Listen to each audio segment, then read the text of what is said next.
Hey everyone, so here, welcome to the first League progress video for Crucible 3.21 Solo Self-Found Softcore. I decided to start with Boneshatter Juggernaut this time around, so just bringing a progress update, day 1, end of day 1. Gonna try to keep this fairly brief because I don't want to keep my wife up all night. Yeah, the league is going great so far. This is possibly the best league start I've ever had. The league mechanics still quite a bit to figure out there, and other than that, it is feeling as difficult as they said it would, so that's definitely something to take into consideration if you're still working through the campaign or if you're just hitting the maps and haven't tried it yet.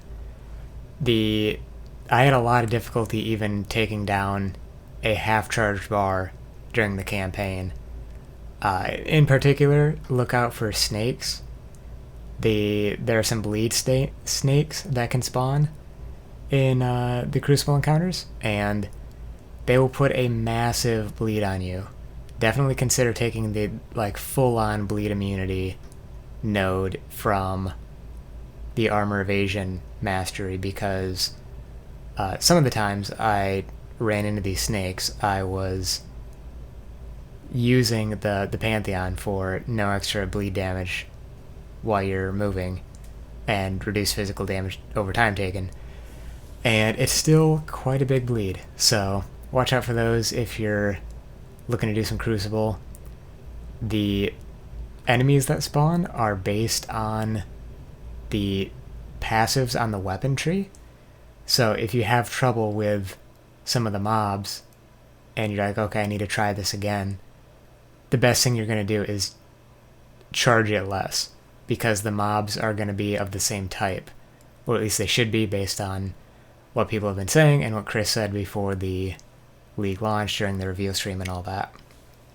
So, had a pretty smooth progression pretty much all the way through, leveled with Sunder until Act 8, when I switched shortly after the start of Act 8 to Boneshatter.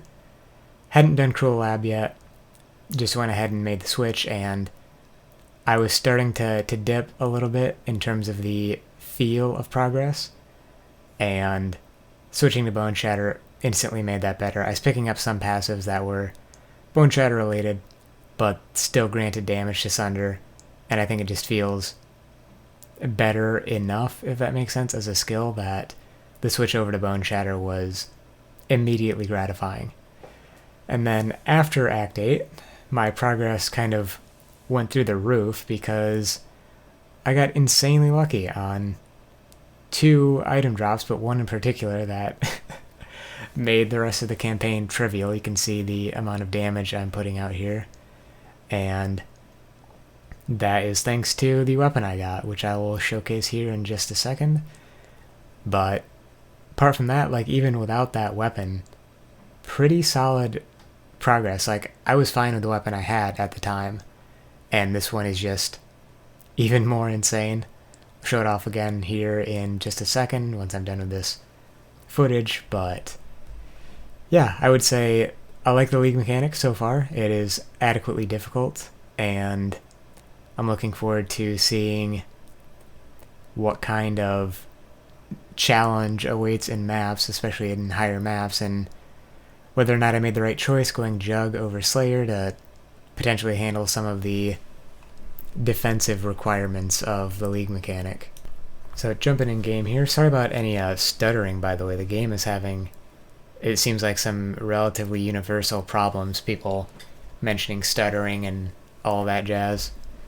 Anyways, my tabs are a mess because this is what they're set up for in standard, so yeah, I'll have to rename everything and set that all up because I'm too lazy to fix stuff on standard, even though I probably should. Anyways, going over items I've found from the Act 8 bosses, Lunaris, Solaris, I picked up this maul. I was originally planning on going axes, and I may still later on, but that'll require a respec now because I think I might have this weapon for a little while. It is pretty insane damage. Let me calculate here what it is. 3d7. It is 438 PDPS. And it still needs quality. That's pretty insane for an Act 8 item. This is Tier 3 Flat Fizz and increased physical damage, which I think is the highest that can be rolled for that level, but I could be wrong about that. See, that's not my computer. Game is very stuttery right now for some reason. Yeah, so I don't know what else I can really put on this. It's only got an open prefix, so there really doesn't seem like there is a whole lot. I could put some mana. I guess that wouldn't be the worst thing.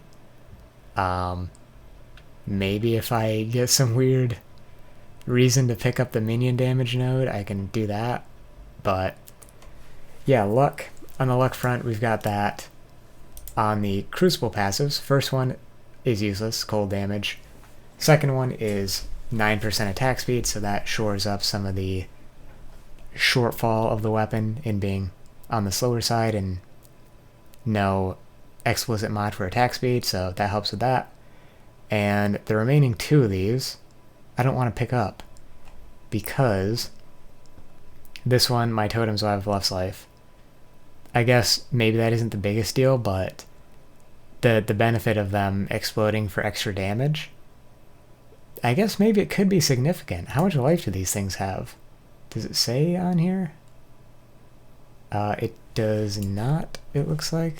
So maybe if I can find that out and figure out how irrelevant 400% damage is, I might pick that up. You can always spec out of them later. The other one, phasing on kill, would be pretty nice, except buffs on you expire 20% faster. Boneshatter is a buff. That just means less single target damage, which should be a focus right now, really. I haven't talked about the clear. The clear is pretty great. I am very satisfied with the clear so far, and I think it's going to get better once I get more, speed, damage, etc. Start scaling up a little more. Get a 5th link, try to fit in close combat. Actually, wait, I can't use close combat because I'm Maces, so scrap that idea. But yeah, just generally making more progress on things, picking up attack speed from Mace-specific nodes on the tree and whatnot. Then the other node here was the Impaler, so you can get keystones on the weapon trees, which is really nice.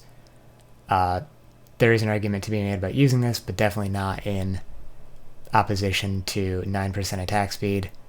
I was considering picking this up and using Impale support during the campaign when I was still using Sunder, but I just decided to switch away to Boneshatter at that point. So yeah, once I can get some quality on this weapon, I think this thing can cruise for quite a while, and it's going to be hard to replace, I think. So I think what my strategy for a Crucible is going to be is start picking up base weapons and find a way to, or carry some around with me. You can carry one in your inventory. It'll take the furthest weapon in your left, plus what you have equipped, plus what's in your weapon swap.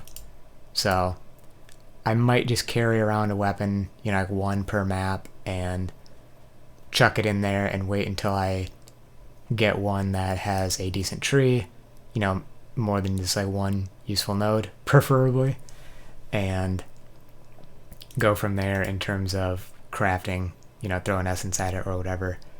I had a couple of Betrayal encounters, Syndicate, and first unveil I pick up is the Fizz damage Impale chance, which is one of the primary ones I want, so again, pretty solid.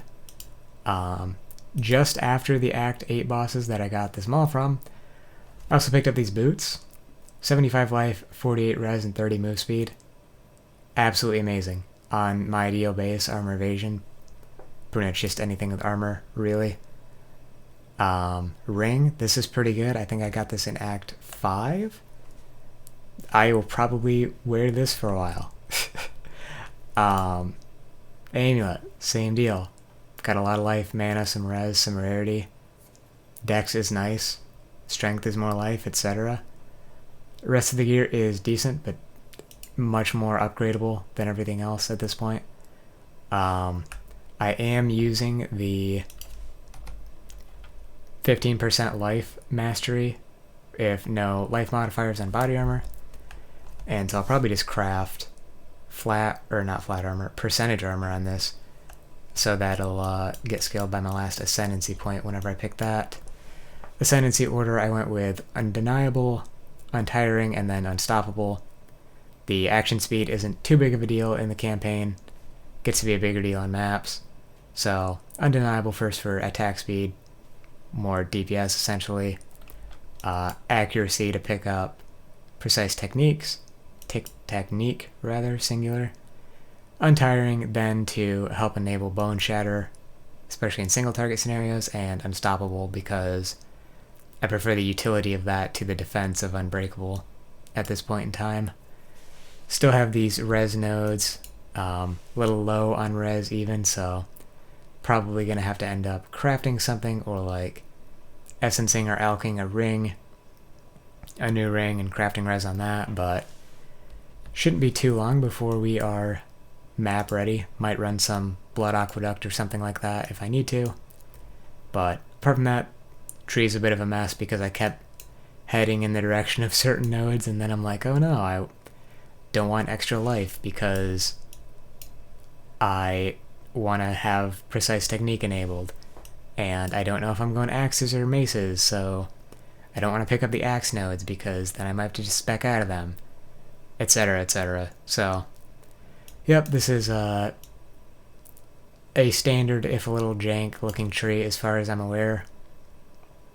Not sure what to pick up in terms of masteries at this point. I already had the Corrupting Blood mastery to prevent that from happening, and yeah, next up probably max res masteries from the reservation and armor masteries. That'll put me at a total of, what are we looking at, 79 LE res, and then I'll have 80 lightning from here and 80 fire from here. And yeah, things are looking pretty solid right now. Probably the best league start I've had. Also had some other notes of luck here. A 5-link staff. I guess I should identify this. Maybe it's insane. It's not, but that's fine. I have enough insane stuff already. Got this fractured fizz damage weapon. I was thinking about potentially crafting this, but it's a low level base, 52 base instead of the 66 base, 64 base, something like that. Got some uniques as well, most notably probably a wasp nest. I was considering running like a poison blade trap character, but that just sounded clunky, so I decided against it, but this would have been great for that. And who knows, maybe this is going for something on trade, but obviously Incel cell phone, not really relevant, just an interesting point, I suppose. A brisk wrap, a couple other, token uniques like that laying around as well. But anyways, yeah, tomorrow I'll probably post a video about my initial impressions of the league mechanic in general and league start and all that, and probably another build diary video as we get into maps. If you watched this far, feel free to give it a like, comment, and subscribe if you want to see more. And I'll catch you next time. Peace.